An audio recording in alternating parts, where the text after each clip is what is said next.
God level, you can tell him I said it. Level up. God level, you can tell him I said it. Level up, level up, level up, go. Everything that means. Technical difficulties. He is not getting ready to start that shit. Mercury retrograde. We on though, baby. Shadow period though. This is the 2 weeks post shadow. 2 weeks. Letting us know what's to come. Oh my God. This is no. We gonna keep it rolling. We are live. We are live. We are live. Hey y'all. Hey. Lord have mercy. All right, this is things that people don't want to talk about. Brought to you by God Level. I am a mother. I'm a nurse. I'm an entrepreneur. I have this podcast. I'm a sister. I'm a friend. I'm an aunt. I'm a GG. I am everything good. John, you want to go ahead and represent yourself? Thanks for the likes already, y'all. Come on with it. John Skywalker, the Sly Talker here. I'm a lyricist, spoken word artist. I'm a martial artist, personal trainer, lover of life, student of psychology, and I'm a father who has 5 hip-hop albums available on all major streaming platforms now. Look for John Skywalker. Just look for John Skywalker. Plug in. Salute. Salute. King Newborn, you want to go ahead and represent yourself? Peace, peace, peace. This is King Newborn. You can follow me on all social media platforms at Newborn Everything. And as always, I am. Okay. Ivy Tanner, you want to go ahead and represent yourself? First of all, the girl got my name right, y'all. Clap it up. Clap it. What up, y'all? Hey, it's your girl Ivy Tanner, also known as Inattentive Ivy on TikTok. You can follow me on all platforms. Y'all know I love to talk about ADHD, mental health. I'm a mom, I'm a sister, I'm a former broadcast journalist. I talk about all these hamsters because I got about 28 of these mugs right now, you know what I'm saying, run up in my head with my ADHD, representing. And as always, I'm here to keep it a buck. Let's go. Oh my God. I'm sorry. I just need to say something. These hamsters is growing. They humping really good over there. Girl, they just multiply. You know they make. First it was 9, then it was 10, 12. I got 15. Now it's 28 hamsters. Listen, oh my God. He said 28. I'm like, I'm lending them out, John Gotti. You want one? He coming to your door. There we go. Oh my God. I fostered a couple of them because I know I got some hamsters over here. I've been fostering these hamsters since I met her. I didn't even ask for them. I'm like, why do they keep coming over here? They show up. I guess they just must already know. I need as much power as I can get. Oh, and as we go into this, I am AP, and I thank you. I didn't even get a chance. AP, you want to go ahead and represent yourself? Yeah, I am AP. I'm here representing Sisters Empowerment House. I'm a pharmacy technician of 20 years. I am a advocate in the community. I am starting to become a part of my community and start helping out and assisting in different ways, teaching social skills and so on. And I am happy to be here, and let's talk about this ego thing. Ooh, Jacob just made a post. I'm not trying to be funny. John, can you repost that? The ego is an illusion invented by thought. The ego prevents true love. I'm not trying to be funny when I say this. Mr. Jacob, if you have time, can you please call in? I would love to talk to you. He coming in hot. He is coming in hot. He came in swinging. Yes, he came in swinging. Please don't forget to like and share this podcast. What's our first question, John? So let's go ahead and just figure out. Yeah, let's just go ahead and figure out what we're actually dealing with in your own words. Define ego. I just did earlier today while on the phone with a friend of mine. Talking about ego is a person who doesn't want to or accept maybe help from others. Inflated ego, like, no, I got it, a know-it-all. Hmm. It's All gonna right, be this one different. take. It's gonna be different for everybody. Ego is a construct. Mm. Ego is a construct. You said what? What did you say? Say Is it it again. ego or too much ego that keeps you from love? We gonna Thank get you, there. We gonna Sean. get there. We Ooh, gonna get there, Sean. Sean, We you gonna see the get number there. posted 832-479-9035. Go ahead and hit that line. We want to hear from y'all tonight. Yes, sir. Yeah. Yes, sir. That is so true. But ego is a construct. Listen, woo, ego is who you have told yourself that you are, and it keeps yourself from who you really are, right? Because the ego is your self-imposed self, who you show to the world, and your true self is who you really are, right? Man, listen, it is taking a while to suss that one out. I'm gonna leave it alone though. Oh, look at the comments. They are going. I know. Hello, Richard West. Ego becomes an obstacle when you don't show your true self, when you hide your true self from other people. It becomes an obstacle in your relationships. It becomes an obstacle in your work environment. It becomes an obstacle in so many things and aspects of your life because you are not showing your true self. And if you don't live your truth, then you'll never be happy. Oh, he said my number. You didn't have to give us your number. You can call. This is yeah. Don't post that. Go ahead and Jaja coming in hot too. Oh my God! It's all perspective. Because on one hand, you have an ego being one sense of self-esteem or self-importance, and on the other hand, an inflated feeling of pride in your superiority to others. Ooh, let's take a pen and pride. Let's stick a pen in pride. You know what? Where's your paper at? Bar.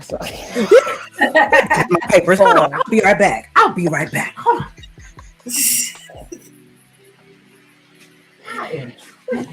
All right, Aaron, what's your take? Ego. Just what I said. The ego is something that gets in our way. Ego becomes. Sean disagrees with you. I think a bit of an necessary ego to push you forward. Mm-hmm. But too much pride, or just like too much of anything, too much, then it becomes unhealthy. Oh, absolutely. It can definitely be unhealthy. Yeah. Where's the balancing act? Right. We go, but I already know that John he's got that somewhere. Yep. I know he's got that somewhere. We're gonna go to brother over here. Yep, because I was about to say, because we haven't heard him clear his voice yet. Peace. God, I thought that was him. Damn. Okay. I sure did. Well, good evening, all. Good evening. Peace, family. I want to say first and foremost, I like the interaction out the gate that we getting from everybody. That's beautiful. Yeah, that's love. That's love. Thank you. I'm not going to call out every individual, but I just want to say we really do appreciate each and every one of you, king and queen, that's chiming in, and you pretty much give us the motivation to keep moving forward so we can continue to give back to our community. Another thing I want to add, without ego, it's an honor to say again, God level, we really are making a change. We're having open communication and not necessarily having a debate where we're challenging each and every one's perspective. We're actually pulling as a collective to help us have a somewhat of a recipe how to continue to be adults in society. So I just want to put that out there. Absolutely. Yeah, that's beautiful. That's beautiful. I just want to say that. Ego, self-esteem. Having a high level of self-esteem. Okay.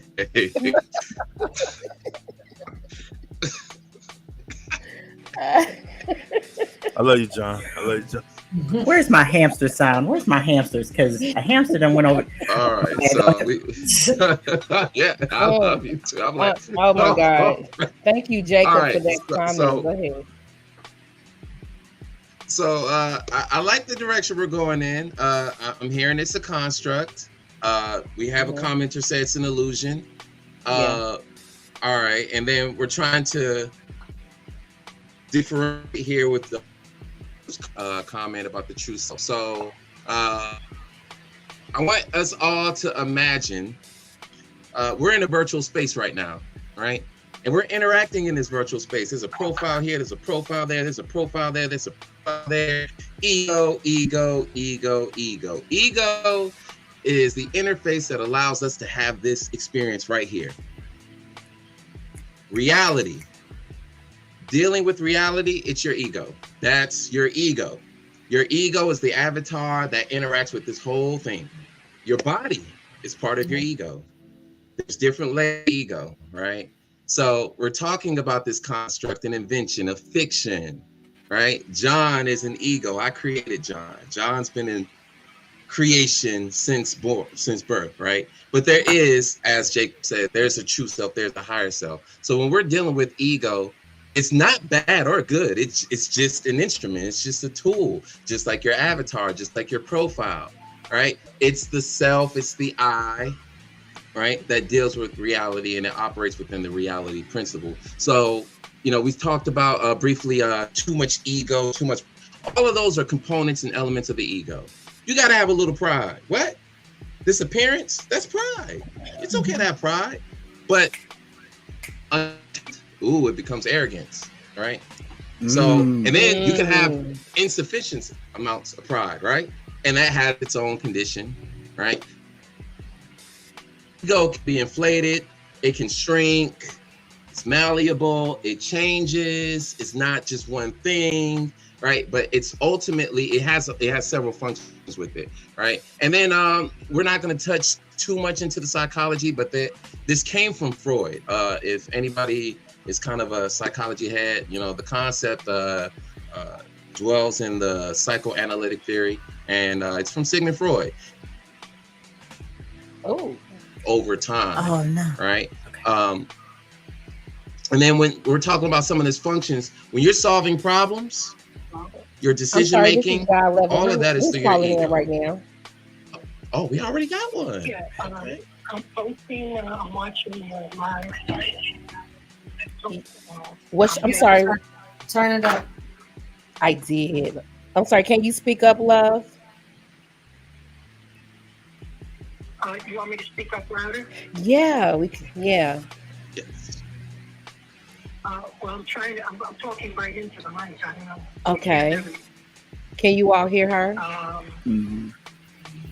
A little so. What's your name again? My name is Jacob. Oh, Jacob. Yes. Oh my God, Jacob. Be careful what you call the true self. It's merely one of the fragments of I, the me, the self, the mind, the will, the perceiver, the listener, the experiencer, the chooser. That was, Mr. Jacob, that was pretty deep. Yeah, it got me to understand that you have to go within. You can't listen to other people. You have to find out for yourself. You have to stand alone. You must reject.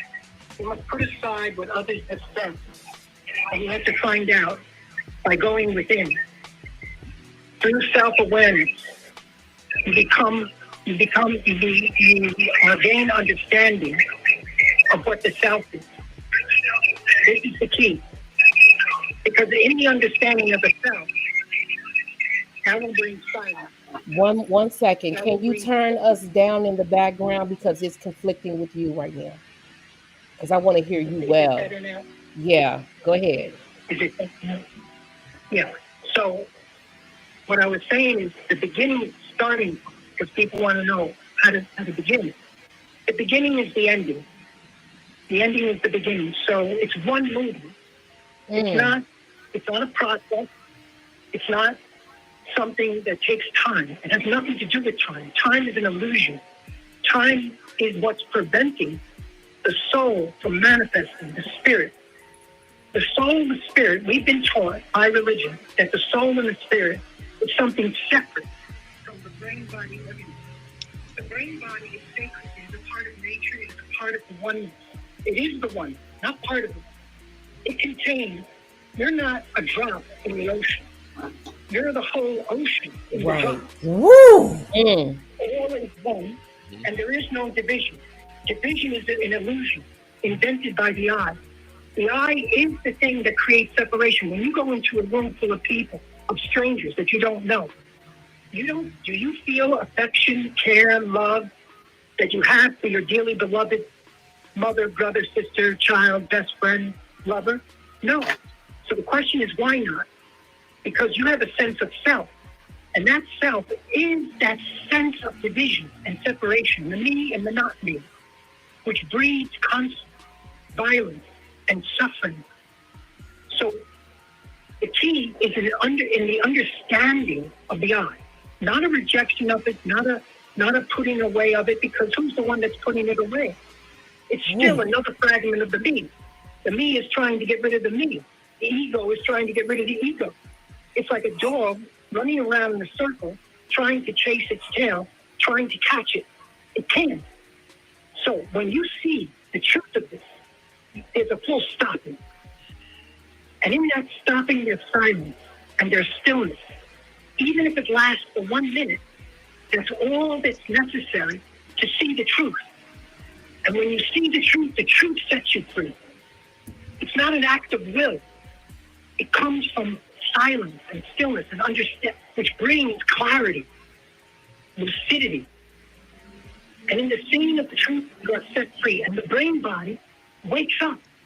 See, right now, you have to ask yourself, am I awake or am I dreaming? When I look at my children, do I see them as they actually are? Or do I see my image of them projected from myself? Wow. So myself is an image that thought invented, and that image makes another image of you. That image of you is not you.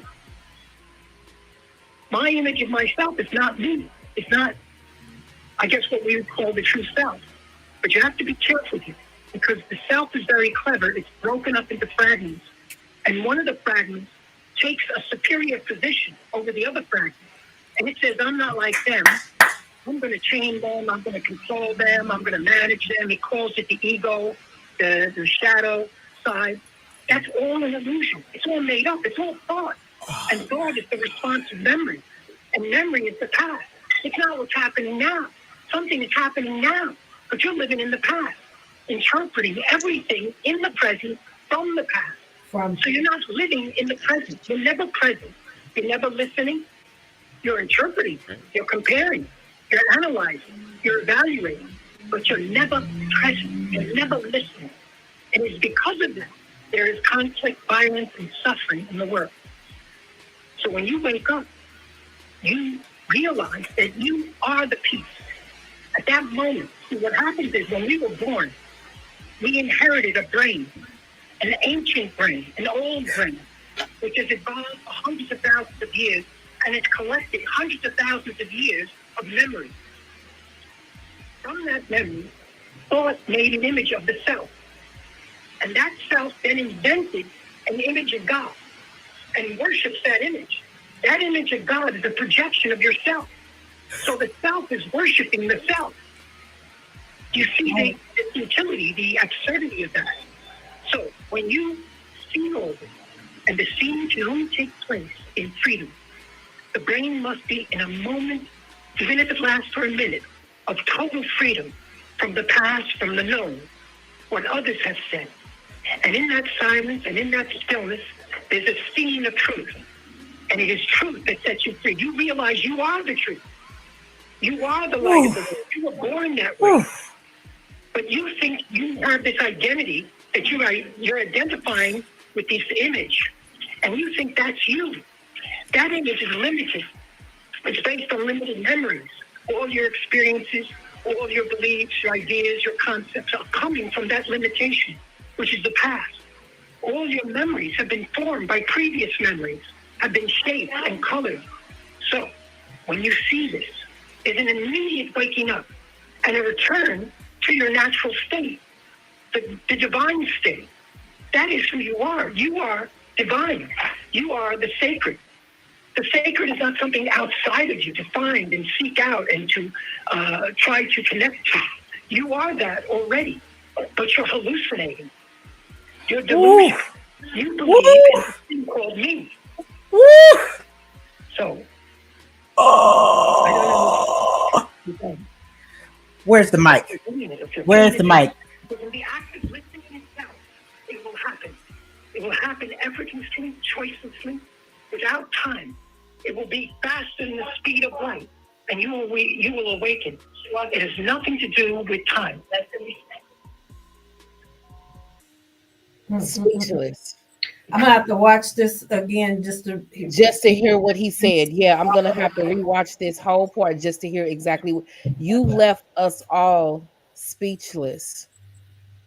I know there's a lot there, but it's actually, I want to emphasize that it's actually very simple. The children are ready to be set free from the earliest age. This is not complicated.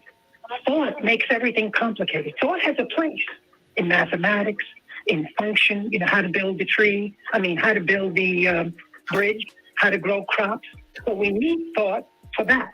But in the area of love, peace, joy, creativity, thought cannot enter. Thought blocks, prevents creativity. Well, no, thought comes later. First there's creativity, and then thought can put it into practical, manifestation. It can make a painting, a poem, a song. But the song is an expression of that sacredness. So first there must be the sacred. First there must be the divine connection to all beings. Then from that place, you can use thought to put it into words, like I'm doing now, or to write a poem or write a book or whatever. But the expression, in other words, the expression of love is not love itself. Love is a state of presence, of total being, connection, communication with the animals, the insects, the birds, the clouds, 24/7. And this is the other thing about it. It's not temporary. It's not something that just happens occasionally every now and then. It's 24/7. When you go to work, when you go to school, when you're raising your family, it's happening. And it's happening effortlessly, choicelessly. It has nothing to do with choice. The choice is coming from the chooser. The chooser is the me. The me is the past, the program. So your brain has been conditioned and programmed. So you think, oh, I'm Catholic, I'm an American, I'm German, I'm a this, I'm a that. No, you're not. All those things are limitations to who you are. You are the infinite, but you don't think that. You're trying to get to the infinite. You're trying to connect to the infinite, but you're already there. So see the absurdity of it. See the futility. All this movement is denial of your true self. So, but again, be careful with this true self thing, because see, there's the belief that in us, deep down, we just have to strip away, and then eventually we'll get to the true self. But actually, see, if I were to tell you, now this is going to be hard to hear, but if I were to tell you, you have never lived love, you've never been creative, maybe for a second, maybe for a moment, yes. But in terms of, see, love means 24/7. For example, love is infinite. You can't say I love my children, but I don't love those people over there. If you don't love those people over there, you don't even love your children. Love is all or nothing. You cannot love partially. You cannot say I love these people, but those people not so much. So what if I were to tell you, you've never lived that love, the true love, not the fake love, the limited love, the finite love. So would you reject it? Would you dismiss it? Or try to justify it and explain it away? Or would you investigate, explore through self-awareness? Wait a minute, this guy says that there's this thing called true love, and that I've never lived it. I think I live love. I love my family, I love my friend, this, that, the other thing, right? So we believe that we're creative, like if we're an artist, we're creative, right? But are we creative? So to question, to investigate, to explore, and the only way to do this is by going within. No one can help you. You must stand alone. No book, no teacher, no guru, nobody. You must put aside all of that and journey alone within and find out directly for yourself, who am I? Who is this thing called I? I ask these 4 questions. 1, where did the I come from? What was the origin of the I? What gave birth to the I? The self, the me, the mind, the psyche, the consciousness, right? That's the first question. Second question I asked was, what is it made of? What is the material it's made of, right? Third question, what is it doing to relationships? When I look at my children, do I see my children? Or do I see my image of my children, which is a projection of myself? And then the fourth question is, what is it doing to perception? So through these questions, I found out the nature, the structure, the movement of the I, the me, the self. And without condemning it, you get it? So the key is not to condemn it or justify it, right? As we always do, as what thought always does. And neither to have a desire to change it. Which means what? It means you're really paying attention. And in that attention, learning is taking place. You're learning about the I. What is this I? And in the end, you find out that there is no I. It's all made up. Thought made it up. We tend to think that thought is coming from the thinker, and the thinker came first. No, the thinker is the invention of the thoughts. The thinker and the thoughts are the same. They're one and the same. They're not divided. They're not separate. So when I see all this, and when I see the nature of thought, that thought is limited. Thought is based on knowledge. All your experiences are limited, right? So everything you do, every thought, ask yourself, where's my thoughts coming from? Are they coming from the limitation, which then leads to limited action, which then contributes to the conflict, violence, and suffering of the world, inevitably, because it's limited? Or is it coming from a brain that is totally free of the limitation? You get it? Which is the me. Right. Which then means the infinity is happening. The infinite, the sacred, is moving. The divinity is happening. So it's not me doing it. You get it? In other words, the brain body becomes an instrument played by the oneness of the universe and beyond the universe, which is beyond time and space, to the ground of all being, right? Right. We are the movement of that. We, just as nature is in perfect order, and we also are in perfect order. But because the moment in our evolution, thought invented the thinker, it pushed us out, not literally pushed us out, but psychologically, meaning we began to hallucinate, we began to have delusions of a separate self. And that's what caused all the misery in the world, the fear, the anxiety, the guilt, the shame, the sorrow, the envy, the greed, the jealousy is all coming from that feeling of separateness, of disconnection, of isolation, of loneliness. You get it? So the starting point, not to lose you, the starting point is self-awareness. Begin Right. with. Yeah. Oh my God. Thank you so much for that. Thank Thank you. you for That was calling in. amazing. I'm sorry, let me unmute my lady. Okay, you there? Okay. Sorry for talking so much. No, you were fine. I want to thank you, Jacob. Feel free to ask anything. I know I said a lot. Normally I do this within a 90-minute, like we have a dialogue. Okay. And it's a free-flowing thing. So it's not me just talking. It's a free flow where anybody can just jump in at any point and say, well, wait, what did you mean by that? And wait, that part is not clear. I get this part, but I don't get that. And it usually takes around 90 minutes. Ooh. And in that 90 minutes, there's awareness happening.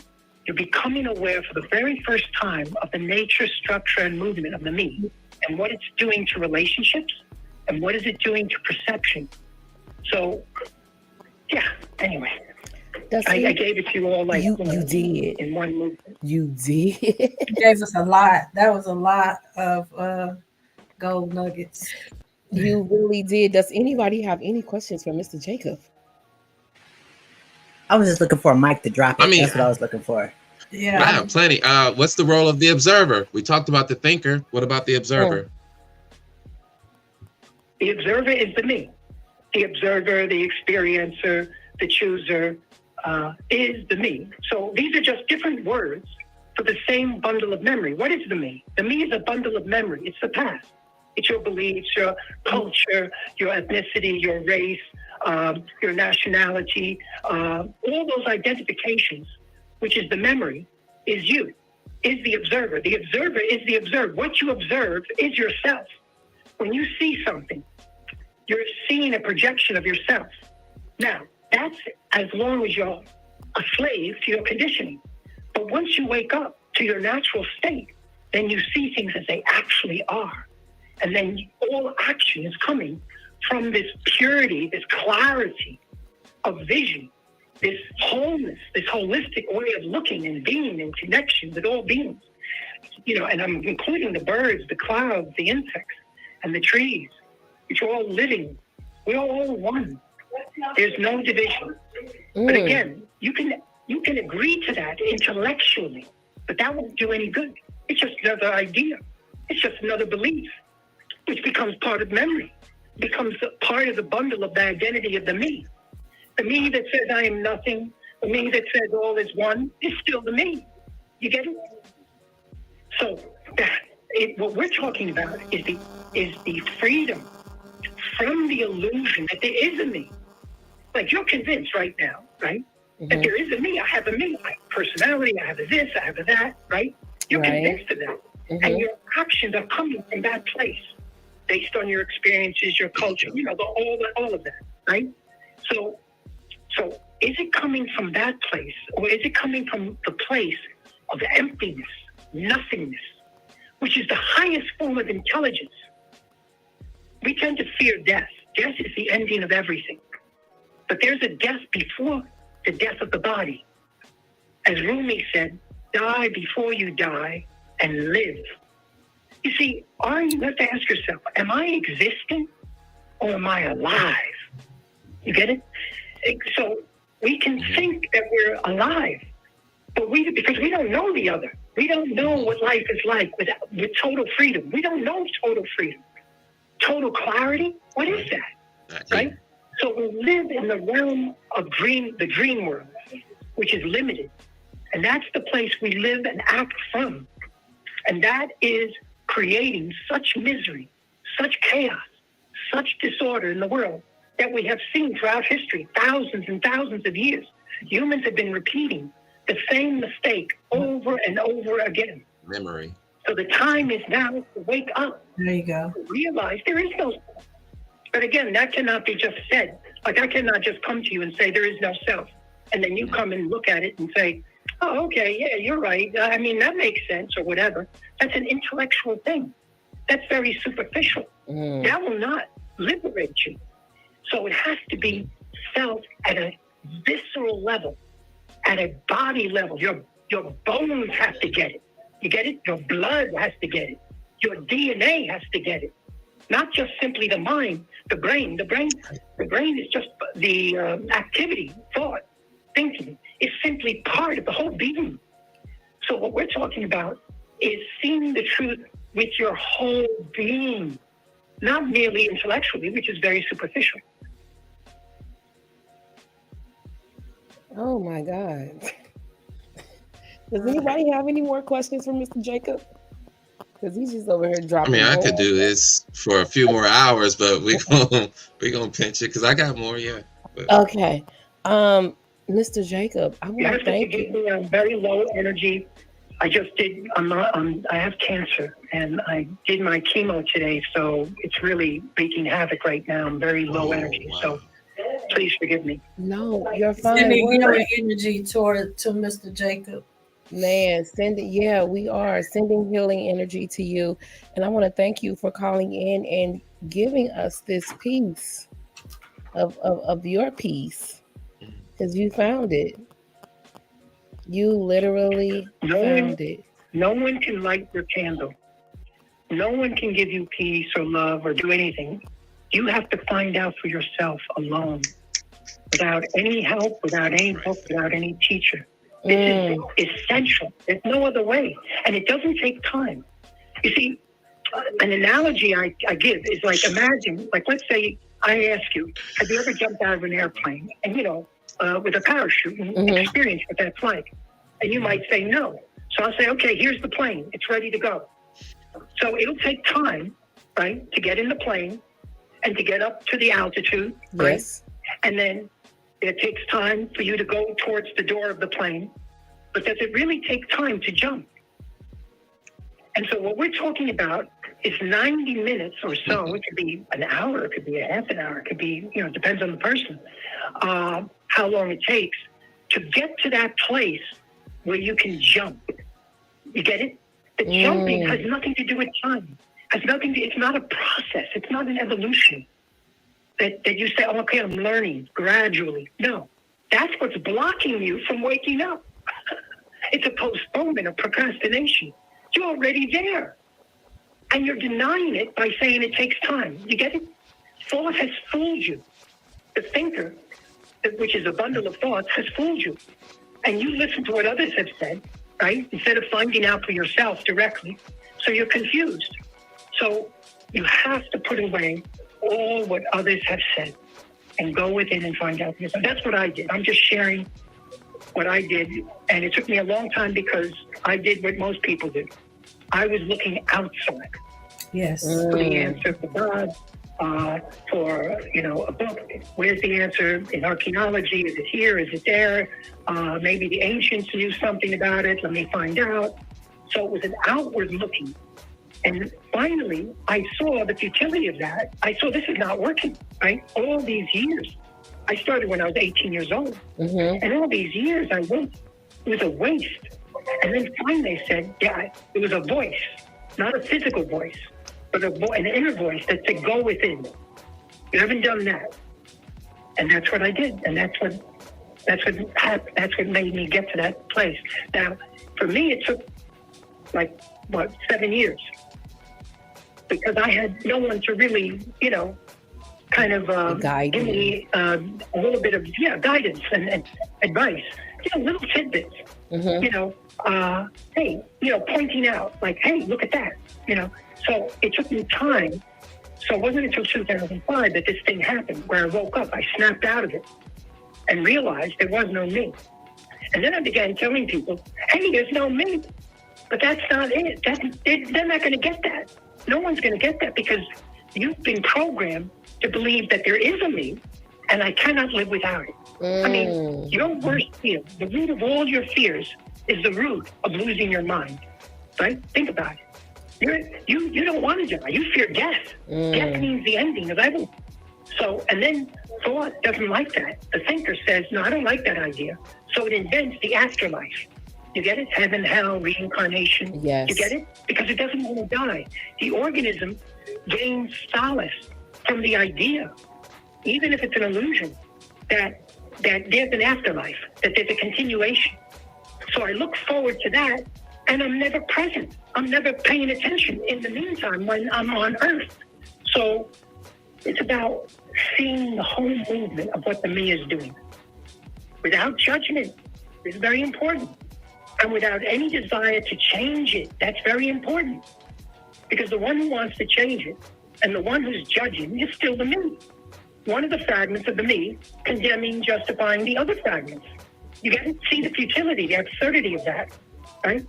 So when you see all that and you get to the place, this is what happened to me. I got to the place where I realized, you ready? Yes. I can do nothing to bring about this transmutation, this transformation, whatever you want to call it, an awakening, whatever you want to call it.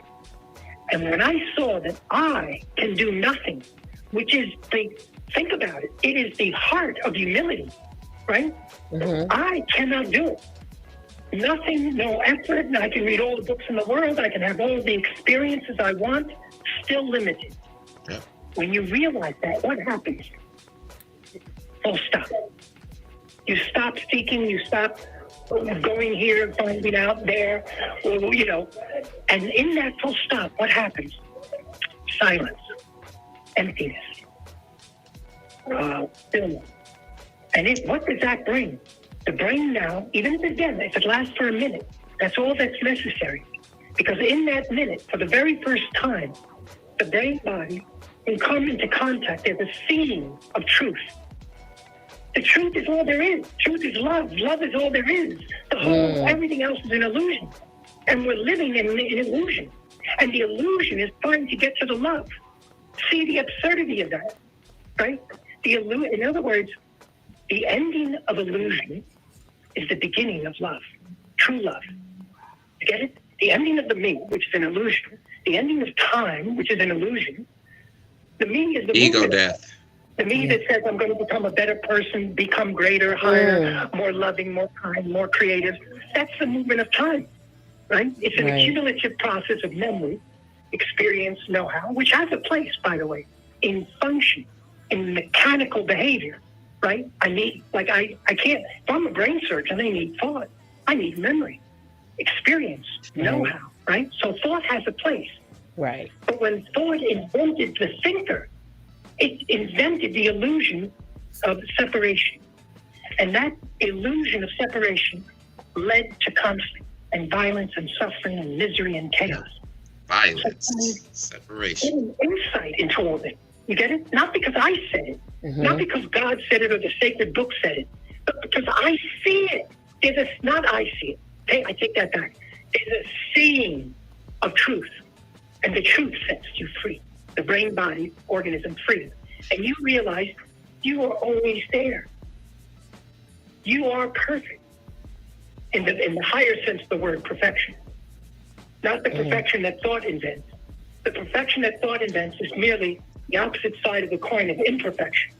And both are an illusion. So whole would be a better word.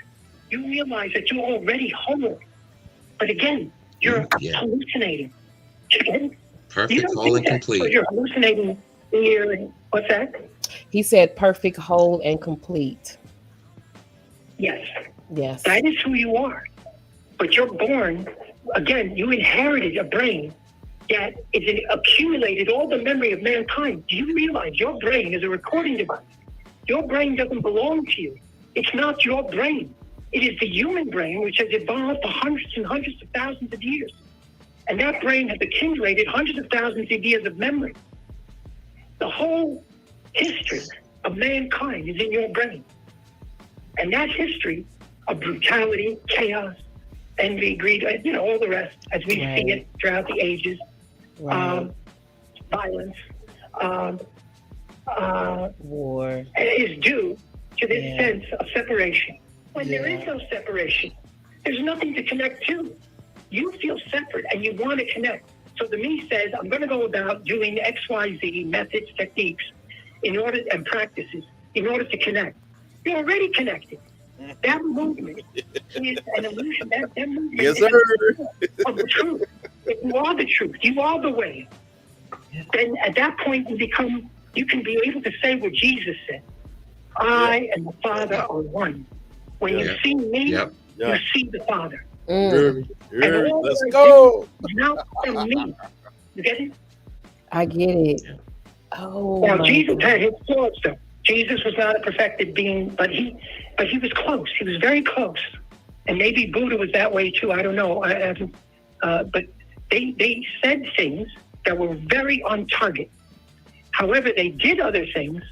Not they. I shouldn't include the Buddha. Jesus did things that were racist, that were divisive. Like he came for the lost house of the sheep of Israel. Heck with the non-Jews. As a matter of fact, in Revelation, it says he's going to come back to kill them, the unbelieving non-Jews, and he's going to judge them based on how they treated the Jew, Matthew chapter 25. And then when the woman came to him and said, please heal, when that person, I forgot it was a woman, I think it was a woman, that came to him, I think maybe it was a centurion, that came to him and said, please heal, and said, Jesus said, is it right to give the bread that belongs to the children, referring to the Jews, to the dogs? He's calling them dogs. Now, that was a common term. Even to today, it's a term, you can find it in Hebrew and Yiddish for the non-Jew. It's a put down because they believe that all non-Jews do not have a soul. They have a spirit, like the plants, but they don't have a soul. Only Jews have a soul. So non-Jews were created by God, according to them.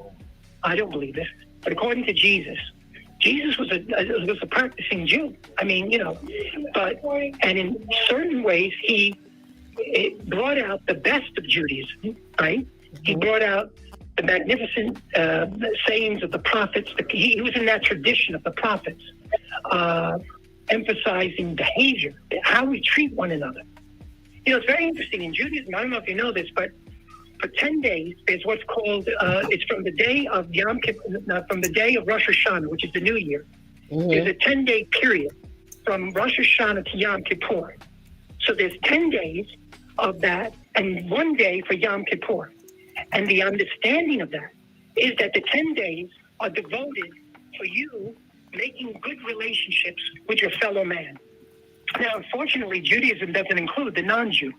Like in Christianity, where it says love your neighbor as yourself, your neighbor is not referring to the non-Jew.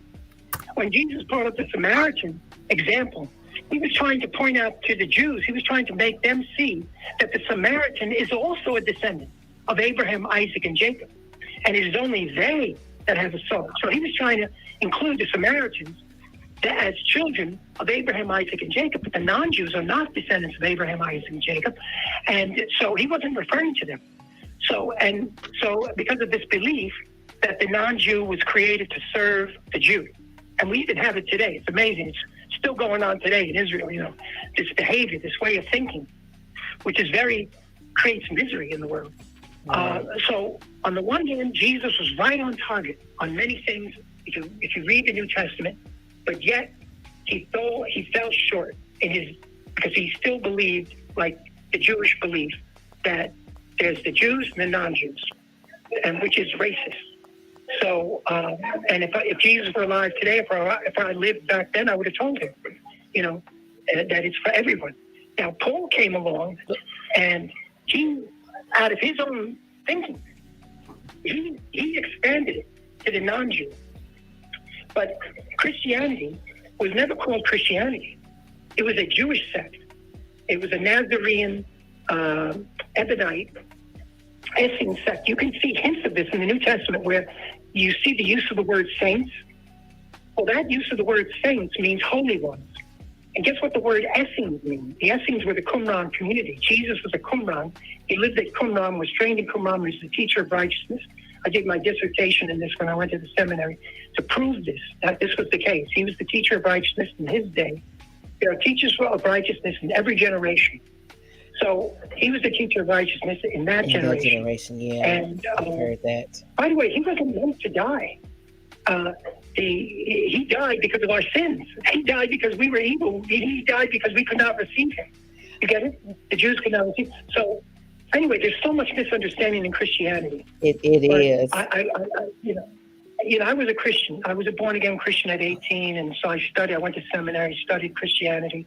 I bought into the whole thing of it all until I woke up and I began to read the scriptures with fresh eyes, with new eyes, with eyes that could see the truth of what was being said here. So, there are many things in the New Testament that is not written in any book. For example, the marriage at Canaan was not anybody's marriage. It was the marriage of Jesus to Mary Magdalene. He was marrying Mary Magdalene. That was what that was all about when he changed the water into wine. So now you would never know that unless you were there, because the text does not bring that out. The text does not say this is Jesus' wedding. And the text doesn't say it because it's writing to people who already knew that was Jesus' wedding. I don't know if you've ever written a letter to somebody, but somebody that you know and they know you very well. You don't spell out everything because they already know that. So you don't spell it out in your letter. So in the same way, a lot of things are not spelled out. Like, for example, when Jesus gave the rock, he said, upon this rock, I will build my church. The Catholic Church says, that refers to Peter. Peter's the rock. The Protestants say, no, that refers to the statement of Peter when Peter said, you are the Son of God. And that's what it's referring to. Mr. What? Jacob. It's Mr. neither Jacob. of them. It's referring to a physical rock that was thrown from heaven into the abyss at the beginning of creation of the earth. And it was two rocks, actually, not one. Mr. He gave Jacob. one of the rocks to Peter, and he gave the other rocks to his brother Jacob, who became the head of the Jerusalem church.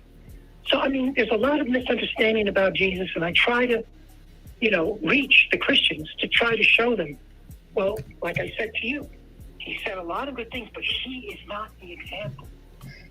But when he said, you are the light, he said that to his disciples. He said, you are the light of the world. Because we always tend to think, Jesus is the light of the world, we worship him, we follow him. No.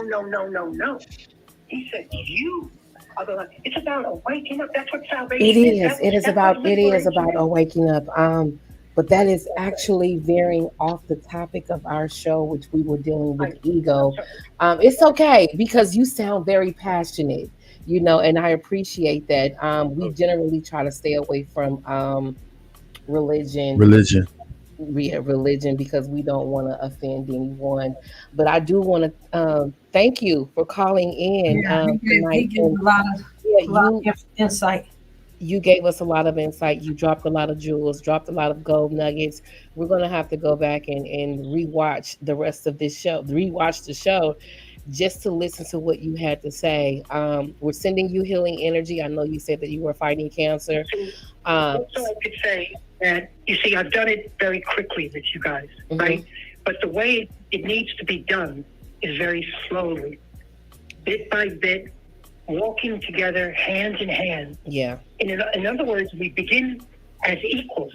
We begin on the same level. I'm not higher than you. We are on the same level. And we're going to find out together. You get it? Together we're going to find out. Not me tell you.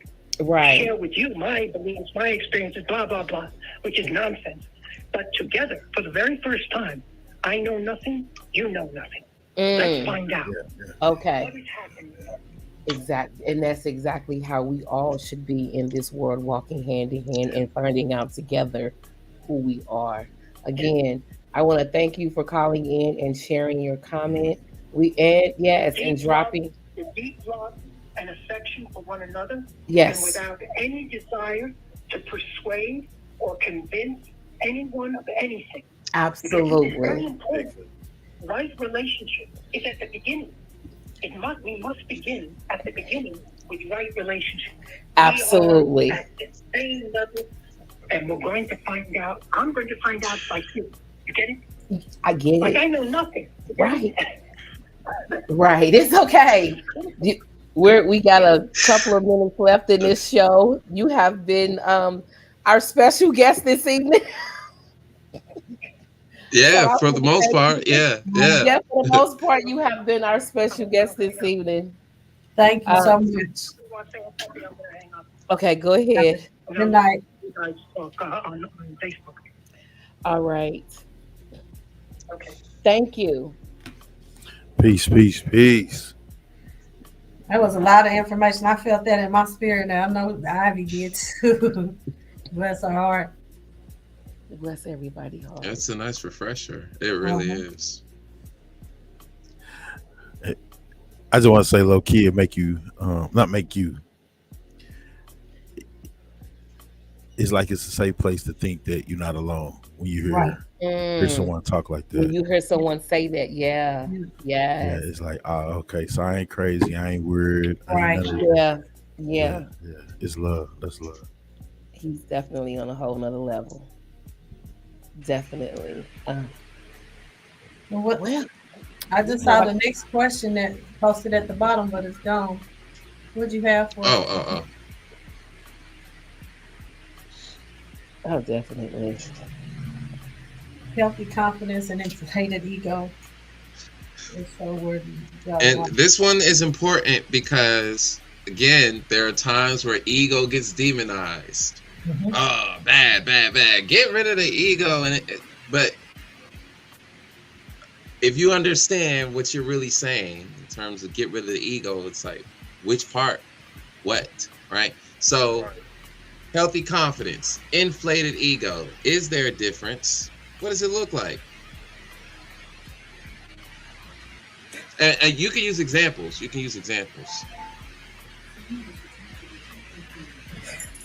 My mind is completely blown right now. I'm sorry. It's just like I thought I had an idea. Know how we can even go back to what we were talking about after Jacob. How do we do that? I don't either. Because you go back to ego after listening to Jacob. I'm sorry. How do we do that? Because this man dropped some jewels. The me is me. I want to say the healthy confidence is when you've done the work. Inflated ego is just like he said, it's not true. But when you when you've done the work and you find the truth within yourself, that's healthy confidence. Like I know that everything that I'm trying to do is already done. That's not. I'm not in an inflated ego for me. That's just my spirituality tells me that what I want is mine. Mm, But I've been doing the work. right.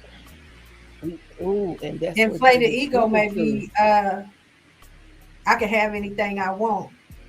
Mm-hmm. That would be the inflated Excessive. It's exaggerated. Yeah. Yeah. More of the same stuff, huh? Is it just exaggerated, or is it also completely deflated? Because Well, we shame, can do shame deflated or and inflated, right? yeah, because I was going to say, because I think that shame and having an overabundance of ego can kind of be related. You know what I'm saying? Like they can be in the same vein. I'm sorry, I'm just messed up. I'm just gonna put myself on mute because. Well, okay. Well, like how so look, all right. Go ahead. No, I mean, because look, I mean, it's not really too far removed. We're still in the same space. You know, we're still in the same space. That was more so about the conclusion, though, right? If you're trying to figure out what the ego is, right, you do that through awareness, all right? And the awareness is, okay, I'm just gonna sit still. I'm gonna sit still, stillness. Because the ego's always moving, movement, illusions. That's the conclusion. You're getting to the conclusion in that sense. But we're here. We're operating in this environment. We're playing the game, y'all. And so what we're trying to figure out is whether the ego is the enemy. How did it become the enemy? Who is telling it it's the enemy? Who's calling it the enemy? Me, dude, us, the person who we have put forward. Like, go ahead, Aaron. I'm gonna put myself on mute. And then let me even ask, what does that mean? What does that even mean when you assigned yourself an enemy? Like you just said, oh, that's my enemy. You just made that up.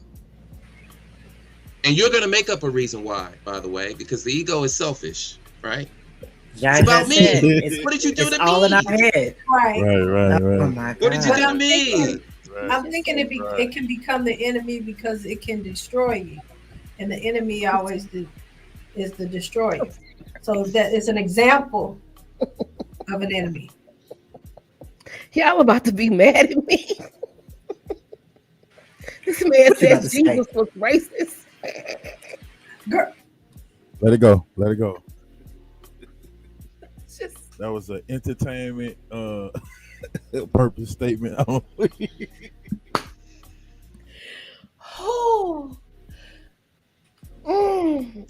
I'm sorry. I have never heard anyone say that before in my life. And we can also concur, most people don't take the time to really read the Bible. Right. Exactly. So yeah. You know, you often hear that it contradicts itself. Yeah, we'll read it, but we don't study it. Yeah, he really said and he said it with confidence. I'm not whole chest. So back whole to chest. the ego being your enemy, you were saying who assigned it, and I'm like, because it can destroy you at times. It can destroy you mentally and emotionally, and sometimes physically. We'll just go to an example, me being the age that I am and racing the kids last week. Now I know that the age and the weight in this knee is not supposed to do that, but the ego said, don't let these kids see you punk out. So that's a small so guess what that destroyed? Yo, I've been hopping around this house since last week. Oh my God. Listen, can I just bring something back? Can I just bring it like a collection of memories? He brought up the Samaritans, or the Sumerians. Yeah, but look, I mean, like seriously, how far fetched is what he's saying? You don't think it's accurate? It makes total Yeah, sense. completely. Yeah. Subconscious, collective subconscious, that's a psychological term. It's been out there for a while. Like, how do you think it's so easy for us to, just do things like think about our development. Hello. Like all that's memory. It's just, you know how quick someone would say, "Oh man, that child been here before." Right. It's a memory. Yeah. And a lot of things we do are based off those memories. That's why we have the perception that we have, because those collective memories make us think a certain way. No, they just that's why, like you said, DNA passed down. Once you activate, and then what you also see coming up, what you're exposed to, your experiences. Now, one thing I will say I'm a little weary of when and what Jacob was saying was about the creativity part, right? So we are still creating, right? Right now. But the creativity is the memory. We're taking the stuff that's already here and we're repurposing it. Yeah. That's the creativity. Okay. Right? But it's not pure. It's not pure in the sense of you're doing something new. It's already been done. There's nothing new under the sun. It's just reorganizing the same stuff. Okay.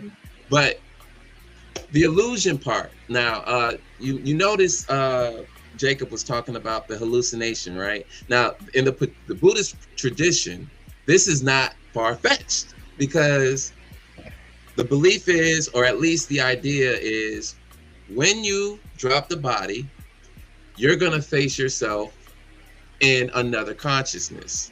And to truly reach enlightenment, you have to recognize that all of this is an illusion. Even the heaven, the hell that you're in that moment, you drop the body, you're in another, it's called a bardo. You're in a bardo, another state of consciousness. And you have to recognize in that moment, like the Buddha, that it's all an illusion. That it's not real, and it was all a dream. It was all a dream. I used to read World magazine. Here, this is a dream. The next, like the heaven, whatever that is, that's a dream. It's all a dream. Jeff Mike, our number is posted. It is 832-479-9035. You can go ahead and call in. So I've been studying the tenets of Buddhism, right? Especially since our last show when we talked about religion and getting into the different things, right? Oh, what did I do? No, go ahead. I'm still there. I'm just that whole sentence took me out. I'm through.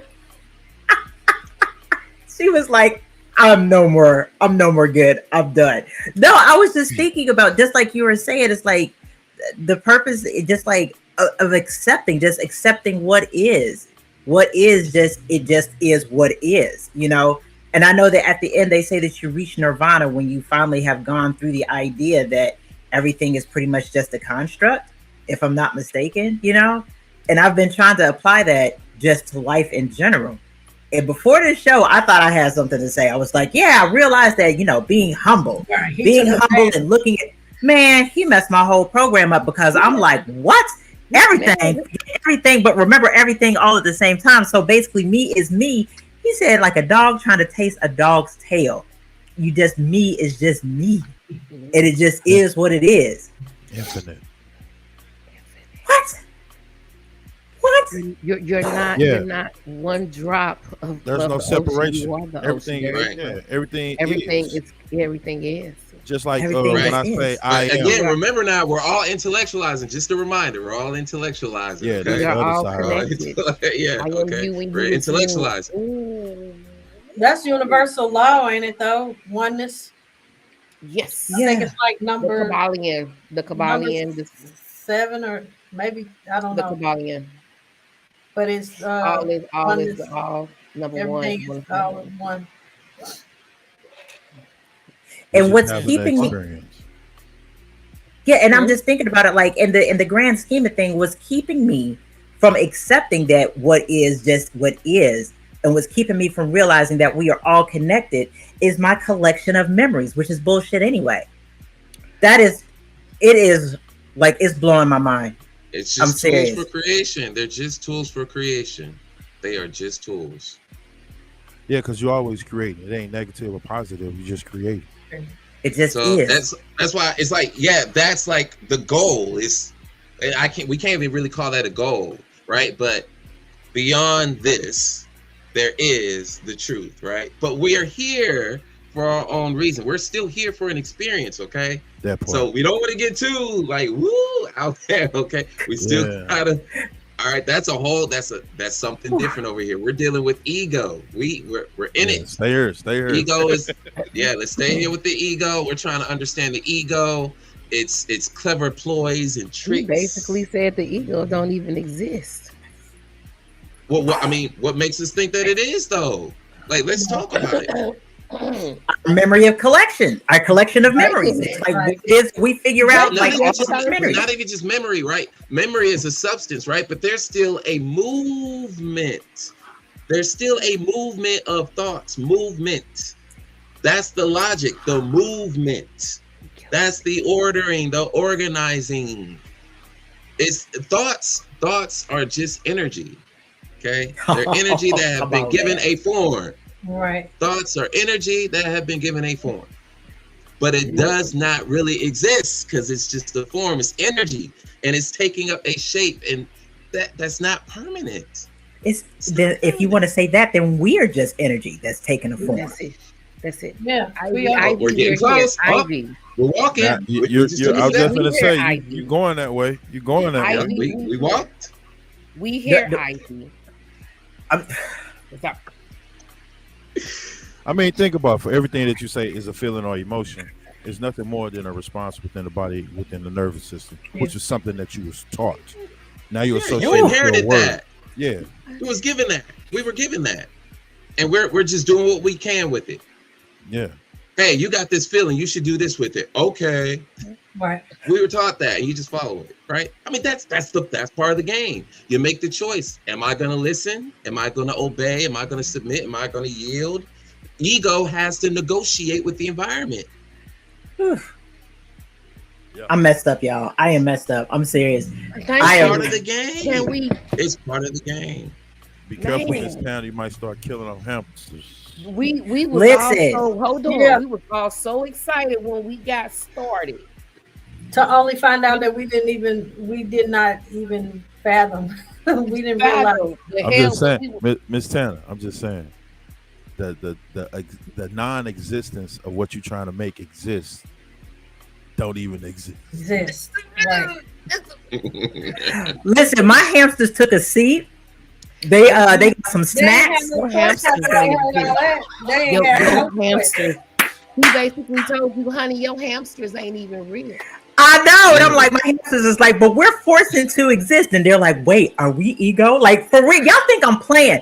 My hamsters are in here having a conversation, y'all. I promise you. Like, I'm for real. That's because your mind just opened up and now they don't know what to do. Yeah. You know now. That's what they went for. They own to us. Jacob was the show. Thank you to our special guest, Jacob, for dropping in and doing the show. Literally 45-minute phone call.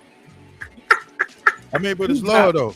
Yeah, you dropped so much jewels. Yeah, that was very necessary. That was supposed to happen. And did you see how it quieted us all down, and we just like, I know I was giving him the space to speak. Man, he has found peace and gave us a little bit of it. So the question is, if ego is energy or movement energy, is it all about the energy that we put into that ego? Yeah, because again, it goes back to the question. You're creating all over again.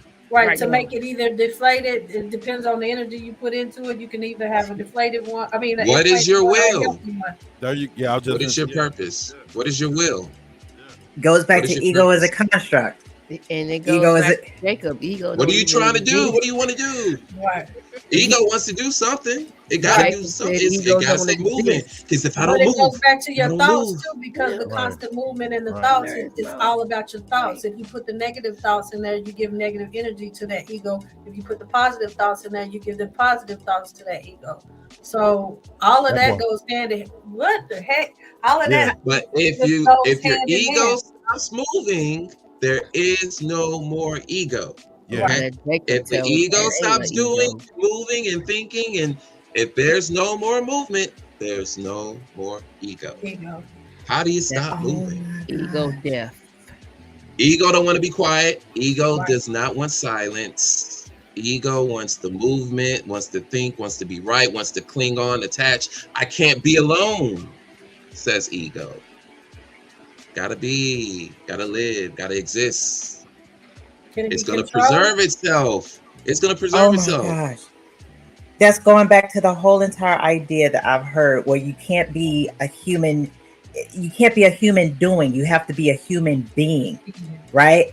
It's the reason why they call us human beings, because we just have to be. Yeah, just live. Simply, just live. Most of us are in a sleep state right now. Man, come on, bro. I'm messed up. I'm for real. Right I'm gonna now. go back on mute. Are you alive? And if so, how do you know? What does it feel like to you? I'm serious. I just asked this question to a friend of mine, and they told me that they haven't felt alive since high school. They damn near 40. But you can't associate a time to it. And my alive doesn't necessarily have to look like y'all's alive. Right. You know what I'm saying? Right. Ooh. Messed up, y'all. I'm done. And you gotta remember also, time is an illusion, right? So when we're talking about these memories and all these experiences, they always been here. Yeah. We need to be in the present of self-awareness right now, in the present, and we're living out the past. And that's Yeah, because every time you say present, literally, it's the past now. So right. Back to the past. Present back to the past. Present back to the past.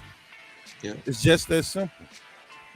So So we're let's say every time you experience any type of emotion, you say, I'm gonna give myself 10 seconds to experience this emotion. But you really ain't gotta experience the emotion. What's the purpose? What are you trying to get to for real? Why do we even have to have this emotion? What are you trying to associate it with? I'm just saying, if you was listening to the way he was speaking, he was breaking this down. Yeah. We make everything extra hard by associating a lot of words to everything we call ourselves experiencing, we're going through, and this, complicated. This life is about coming out of that programming. I'm now realizing that this life is about coming out of that programming. The ego is he said something, and I was like, oh, that's the Matrix. God, man, coming out of the. I mean, listen, Sly Talker always talks about that download. That download. What were you downloaded with? You know what I'm saying? I am now realizing at this point, just if you out there watching, listen, we've just had a therapy session. I don't know about anybody else, but for me, I've got put on game, because what I just, like, seriously, the entire time I have just been trying to come out of that ego state, but the ego state didn't exist in the first place. Right? Yep. And basically, when we talk about all of these emotions that we have and all of that stinking thinking and everything else, we are trying to consciously come out of the download, the stuff that we have been downloaded. The ego is your download. That's your avatar. That's that mask that you've had to put on to either survive, to either grow up, to either move in certain places. Let's talk about, I'm like, my mind is blown right now. Like that, like all of that is all a construct. And basically, this life is just about trying to move outside of it. Even your emotions, the stuff that has been negative. Oh my God, I'm sorry. I'm just gonna go on mute. Can we associate by her saying avatar? Can we associate with the ego being part of the flesh and not the spirit? Because the more that we feed that flesh and those fleshly thoughts, the more we get this ego. The more we get. I'm trying to figure out how to put it in words, but it just feels like that the ego, for one, we've been feeding something for so long that doesn't even exist.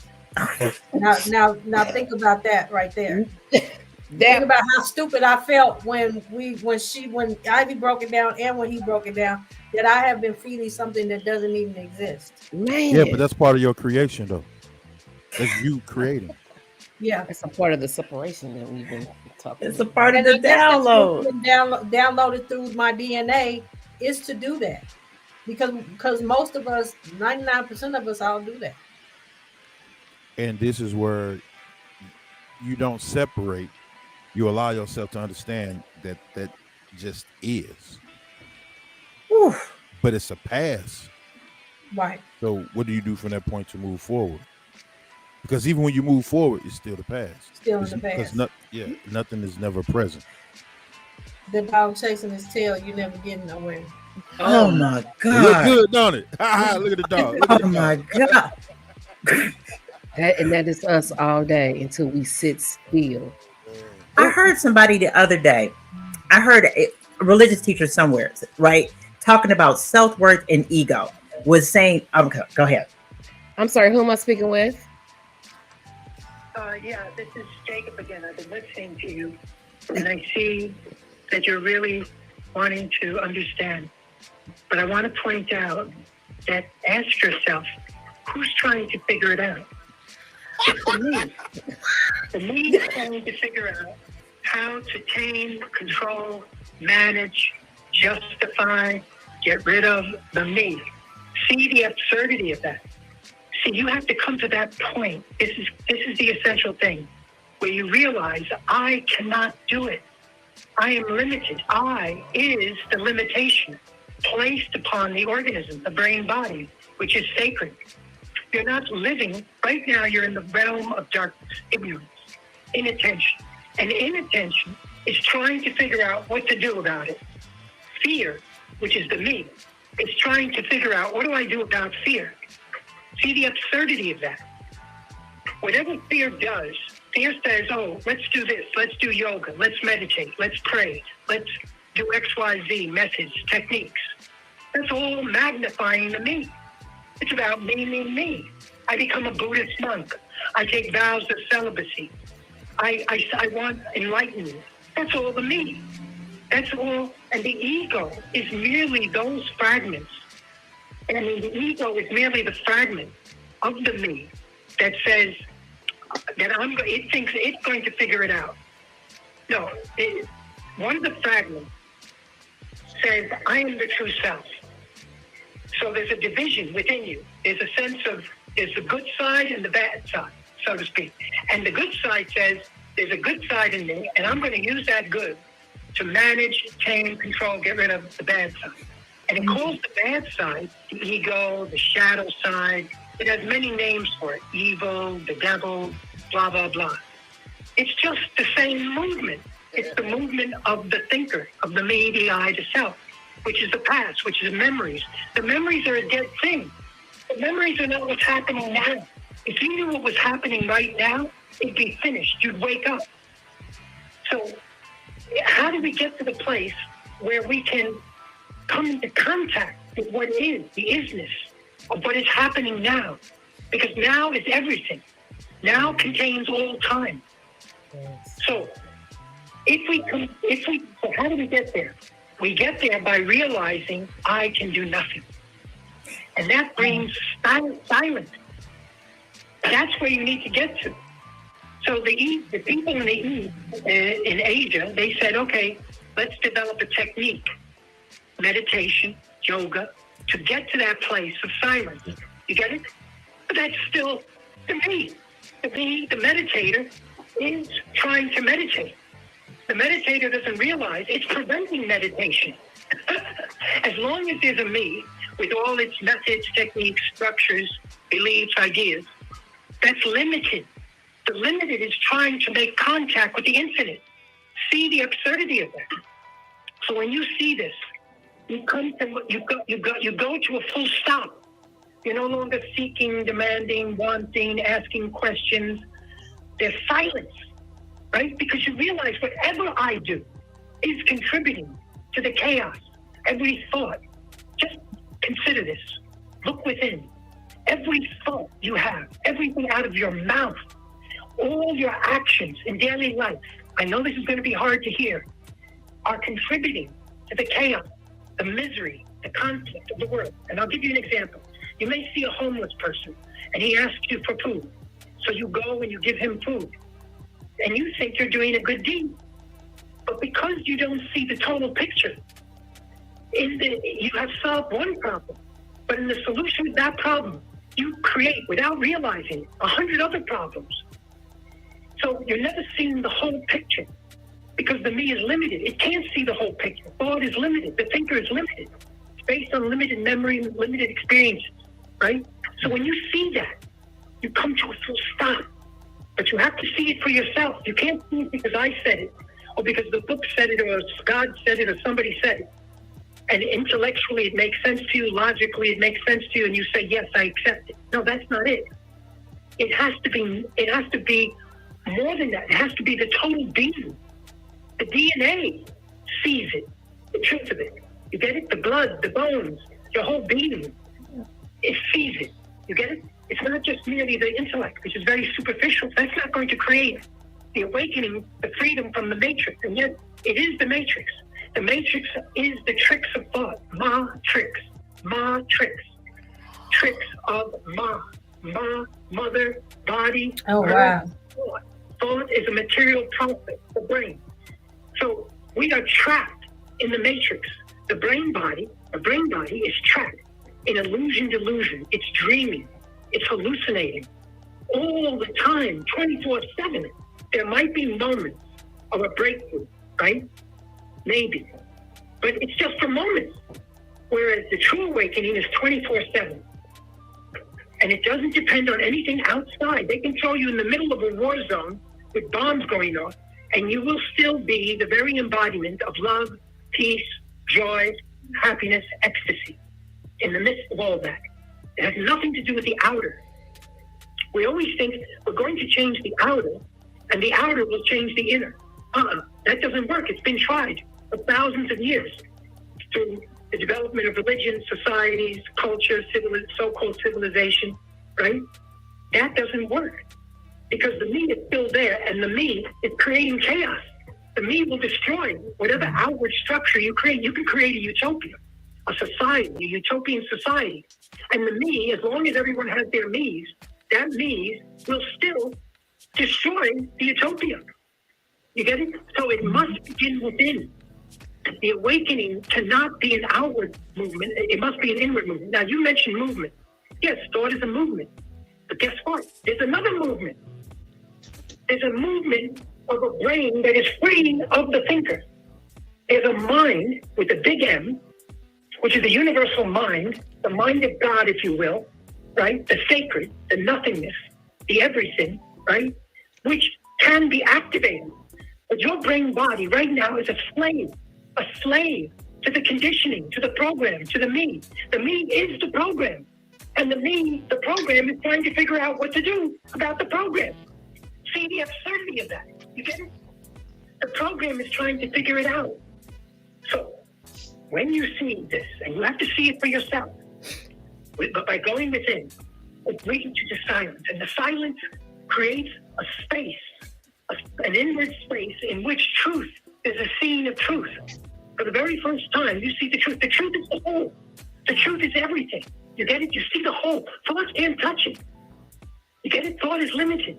Thought is trying to get to it by gradually accumulating knowledge, experiences, belief, all of that, right? But it's always limited. No matter how much you add to it, it's still limited. So when I see that, there's silence. The silence brings clarity. The clarity brings insight. The insight is the scene of truth.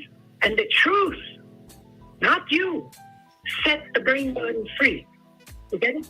No effort upon your part, be it prayer, meditation, yoga, any other thing that thought has invented. You get it? Who's inventing all these things? Right? These methods, these techniques, to me. To me, says do this, don't do that. It's giving you instruction. And your me is then saying, I'm going to try to follow it. And because it's limited, it follows it imperfect,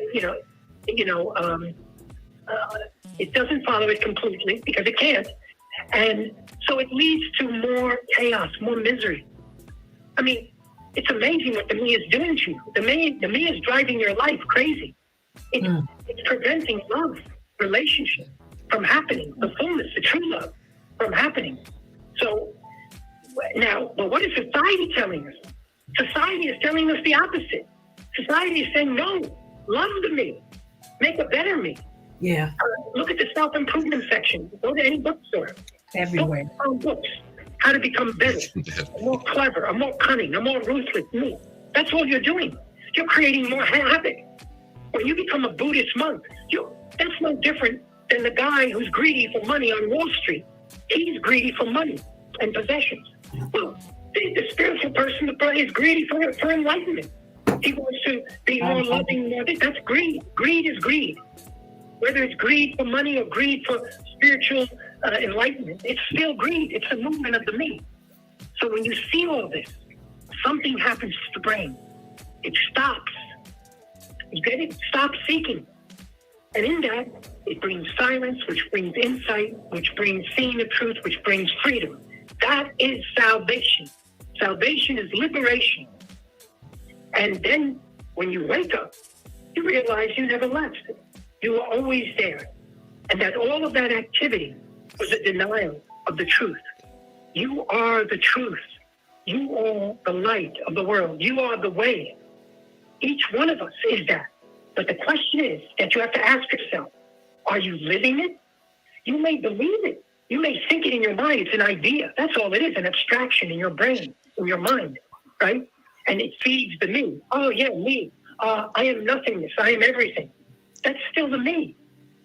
So we're talking about the complete and utter ending of the illusion of the me. You see, you can't get rid of something that's not there, right? So we can't say surrender. It's about surrendering. It's about letting go, because that implies there's something to let go of. Right. There's nothing to let go of. You're in the desert looking at a mirage. You're trapped in the matrix. You're under a delusion. There's nothing there. Memory is the past. It's a dead thing. And you're always living from the memories. All your actions are from memories. When you see a tiger, if you ever see a tiger or a snake, and you run because you read a book or somebody told you snakes are maybe dangerous or a tiger might eat you or whatever, and you run, you are living in fear. Fear is disconnection. It is the absence of communication with the animal. You're not communicating with the animal. The animal might want to hug, or it may want to eat you. But you must be present. You must listen first. And that takes place fast in the speed of light. It's fast in the thought. Thought is slow. Thought is like molasses compared to wisdom. Wisdom is direct connection with all beings. And then you move from that place, rather than from fear, which is living from the past, which is a dead thing. You get it? Like, let's say you hurt me last week. I make a memory of it. Now I meet you now. Ask yourself, do you meet the person with the memory that they hit you, and therefore you're living according to that? Or are you paying attention? Attention is what matters, not the memory that he hit you and he may hit you again, and therefore I must take certain actions, right? React, actually, not actions. You're always reacting. That's what the me is. It's a bundle of reactions. Yeah. Your emotions are preventing feeling.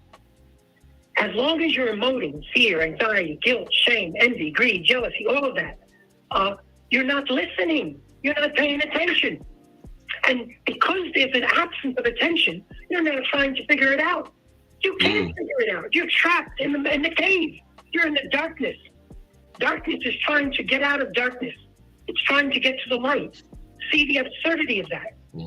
It's only when darkness, which is an illusion, comes to an end. When the illusion comes to an end, meaning there's nothing of substance that comes to evil, is not something that has substance. It's an absence. It's devoid of the truth. It's an illusion that thought made up, and thought is limited. Therefore, see, anything that's limited is an illusion. Truth is the whole. So ask yourself, am I living from the limitation, or is my thoughts, my thinking, coming from a brain that is totally free of limitation? You get it? Of the programming, of the conditioning. You've been conditioned like a robot. And therefore, you're full of reaction. Somebody comes along, he can press a button in you and trigger you, right? And you get emotional, right? You're a slave. You're not free. Freedom means responsibility, means attention, awareness, and action, not reaction, action. Action from what is happening now, from moment to moment, rather than from what happened an hour ago, a week ago, 10 years ago. Then you're living in the past. You're a dead thing. You're a corpse. Your brain body is carrying around a corpse. Think of it that way.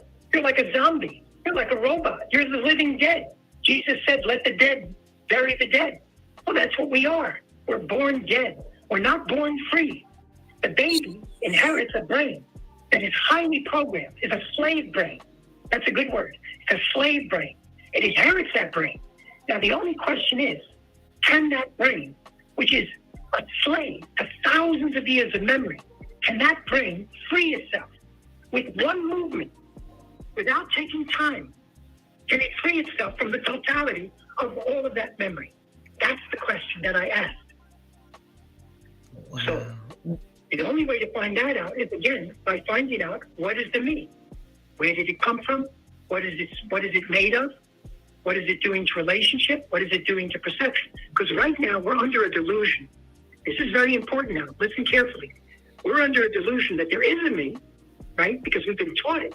Society has taught us that you are unique, you are special, you are a spark from God, and et cetera, et cetera. And you believe it. And additionally to that, you believe, oh my God, this is my security blanket. I cannot live without it. Right. Without it, I'm lost. I'll be like, wandering. Like, that's what we think. You get it? So we're scared stiff of losing the me. That's where the fear is coming from. We're scared stiff of losing this thing called me, I, me, self, ego, whatever you want to call it, the mind, the psyche, the consciousness. The consciousness, your consciousness, is the consciousness of all mankind. It doesn't belong to you. You inherited it. So the only question is there such a thing as total freedom? I asked this question. And then the second question I asked was, does it take time to be free of it? Those are the two questions. Is it possible? First question, is it possible for the brain to free itself, not you, someone frees you, or you take a drug or something outward, an outward agency frees you. No, you free yourself by seeing yourself. Is that possible? That's the first question. And second, must it take time? Meaning a gradual, incremental awakening, or it happens fast in the speed of light, like being hit by a lightning bolt. I get it. And it's finished. And it's not, and it's temporary. You get it? Some people report, I've had that experience, but then it left me. I fell back again. I asked that question. Why? Like, for example, there are many people that are taking drugs, mushrooms, ayahuasca, et cetera, LSD. They've had moments, glimpses. I call it whips of the food. But the whip of the food is not the food. And you're satisfying yourself with the menu. The menu is not the food. You're living in the matrix. The matrix is the world of abstraction, ideas, beliefs, all of which are not what's happening. Something is happening now. And you're not flowing with the flow of it. You're not the flow. You get it? You're living the lie. All your thoughts, your actions are from that place. So, again, this is about self-awareness. Who is what? What is the I, me, the self? This is the key, which will bring the silence, which will then bring clarity, which will then free yourself. And in that freedom, what happened? People want to know, what happened? Okay, now I'm free. Now what? Right? Don't you want to know that? Yeah. What happened to love? To creativity. For the very first time in your life, you may have lived to be 40, 50, 60, 70 years old. You've never been creative. You've never loved anyone. You never lived. You thought you did. You thought you did. You see, that's the matrix. See, what is an illusion? An illusion feels very true. See, there's a difference between real and true. It's very real, but it's not true. The tree is true. The tree is an actuality. Thought did not create the tree. You get it? Right. So, in the same way, thought invented the eye. Thought did not create the brain body. You get it? Thought. So, when the brain body is set totally free from the thinker, thought again has a place. There can be a misconception here that thought is the bad guy. Thought is not the bad guy. Thought made a mistake in our evolution thousands and thousands of years ago because it was seeking security and it didn't want to die. It wanted a sense of continuity, that there is a me separate from the brain body because it sees the brain body withers away and it dies. It doesn't like that idea. So it said, I like the idea of a me that is separate, a soul, a spirit, that will then continue. I feel better now. You see, it gives me a sense of comfort. See, in other words, we're operating always from fear. We live in fear. Everything the me does is fear-based. The me is fear. They're not separate. As long as there's a me, fear is inevitable in every thought, in every movement, in every action. Pretending, though, that there are moments of love, moments of peace, moments of happiness, moments of... See, what passes for happiness is actually pleasure. Pleasure is not happiness. It's not true happiness. So there's what passes for happiness, which is pleasure, meaning we're like on a roller coaster. Pleasure, pain. Pleasure, sorrow. Pain is a part of life. If you stop feeling pain, then you're like dead. So pain is not suffering, it's not sorrow. Sorrow is the interpretation of the me about the pain. But then there's continuity to the pain. Like somebody hurts you. At that moment of the hurt, there was pain. But then the brain gives it continuity. And now you're in sorrow. You're in misery. So see what the me is doing to you. You get it? It's about understanding. It's not about getting rid of anything, letting go, because there's nothing to let go of. It's about understanding what is the me, what is it doing, and is there a me, or it's just a bundle of memory, which is a dead thing. You get it? And in the very understanding, liberation. Mr. Jacob, I want to thank you for calling back in. We really appreciate that. We did not know you were still watching us. Thank you for continuing to watch us. And thank you for this phone call back. This has actually ran us to the end of our show. Let me tell you, I attend many meetups. I don't know if you know Meetup at all. Okay. It's another platform in which to do these kinds of Zoom events where everybody can come in, anybody can join. They don't have to call in. They can actually be part of. I guess you guys are on a Zoom. I don't know what you're on, but StreamYard. So anyway, I've attended hundreds and hundreds of those meetings with so-called spiritual people, and you guys are the most, I could see the sincerity in all of you, that you're really trying to get to it. And that's why I had to call back. Anyway, I'll go now. Oh my God, I love you. Thank you. And I'll continue to listen to you guys. Please do. Yeah. All right. I think the universe sent Mr. Jacob and all the people that watched. You were here for a reason, because this was not something that we expected, and we all came with our scripts on how we were going to talk about the ego and what the ego was. But he just broke it down to us, and I would suggest to replay this and listen to this again, because I'm going to listen to it for some of the stuff that I missed. I got a lot of jewels. I got a lot of gold nuggets today, but I'm definitely going to have to listen to this again, because he gave us so much information and so much insight on the ego, or me, the me. The me, and the me, and I think if you listen to this again, I think some of us can have some kind of breakthrough, because I feel a slight breakthrough coming. I know Ivy, I can look at her like Ivy had a whole breakthrough, but I definitely felt some type of breakthrough when he broke it down in that manner. So I do appreciate that. Oh my God. Okay. So we living up to the statement, Miss Tanner, and giving back which is lost. Yahtzee. Bingo, Bikino. With that being said, oh my God, I want to thank everyone who jumped in on tonight's live, who left a comment, our caller who called in. Tonight was it was mind blowing for all of us, except John. He's over there like, yeah, I know these things. I know, right? Head nodding the whole time. Yeah, Yeah, he was head nodding yeah. the whole time, and King Newborn was like, yeah, yeah, yeah. We I guess we late It's to a the nice party, refresher. ladies. Yeah, it's a Yeah, good refresher. Yeah. But yeah. yeah. So We late that's to the the show. party. But anyway, just to give y'all a little snippet of next month is Mental Health Awareness Month. And that is one of our that's one of our things right there. And we're coming through the door talking about how to be there for someone who is suicidal. That is how we're going to kick the month off for May. So please tune in. I know you all know someone or that person knows someone who has been in that situation or felt like that. Tune in. We got some really good advice to give on that. With that being said, do y'all have anything y'all want to add before John, you got me? Yep. Salutes. Salute.